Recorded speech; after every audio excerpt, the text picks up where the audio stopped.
Hawu sanibonani ngithemba niyaphila nonke. Umuntu uyajuluka kuyashisa la kade ngisebenza. Ngakho imisebenzi yabantu. Kunesigubhu nje kade ngisiqedelela efale siphume nje manje ntambama siyale South Coast ke ngichaze kakhulu. Ngizonikhombisa nje kancane nje. Uyasibona nasi isigubhu lesi salekhaya esiphuma nemithi yakhona. Yabona uphuma nemithi yakhona. Siphuma nemithi yakhona. So sizohamba siyosebenza siphahlele umuntu siphahlelwe ngendlela yakhona. Ebese ke siyasebenza. Bazalwane, izigubhu zalekhaya azikhishwa umunye umuntu, zikhishwa yimina. So mina ozakhayo, mina okhiphayo futhi. So ezenhlanhla azikho ezijulile lezibulalayo zonke ezenhlanhla ziyaphilisa zidonsa umsebenzi wisangomo udokotela uhlobo luni lo muntu nebhizinisi unefame nani umthandazi nani noma uthi uyadayisa udayisani uyayidinga into ezokulekelela.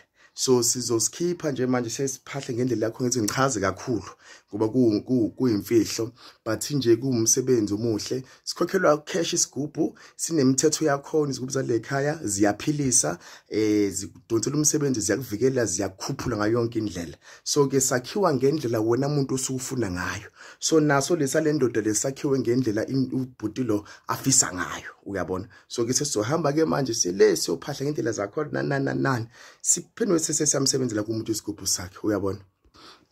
Mina ngisoze mina ngathi imali ayifakwe kophepho nalaphi imali uyikhokha wona lekhaya and ezalekhaya zikhokhelwa cash kodwa siyaxoxa singabantu sibone ukuthi umsebenzi uzoqala kanjani siwuphushe ukhuphe ukuhamba phambili uyabona. So ke inamba yami umuntu umefuna uyakabuza ngoba ngifuna ukuthi umuntu athole inamba zomuntu athi uphimdlozi ngithi cha akusiuphimdlozi lo muntu loyo. So ke bakuthi nje izigubhu sho bengasithuka bathi sithwele bethi sinjani asinandaba okwabo lokuchuza sibabe khona sithwala phela kodwa thina sikwazi ukuthi ke impilo ikhona sizoqhubeka siphile kube mnandi sikuphilise imndeni yethu umsebenzi idonse kube kuhle kuye phambili siphinde futhi sivikeleke uyabona. So lokho sikufisa kakhulu uma sakha lezi akila lezi zempilo lezi. Thokoza nimakhehla imini makhosi ukhambule uphimdlozi wakakhambule. Uma unembuzo nje shona ku DM yami noma uthola email address yami ubuza lapha noma inamba yami ubuze lapha ya. Inamba yami 072 667 6685 072 667 6685.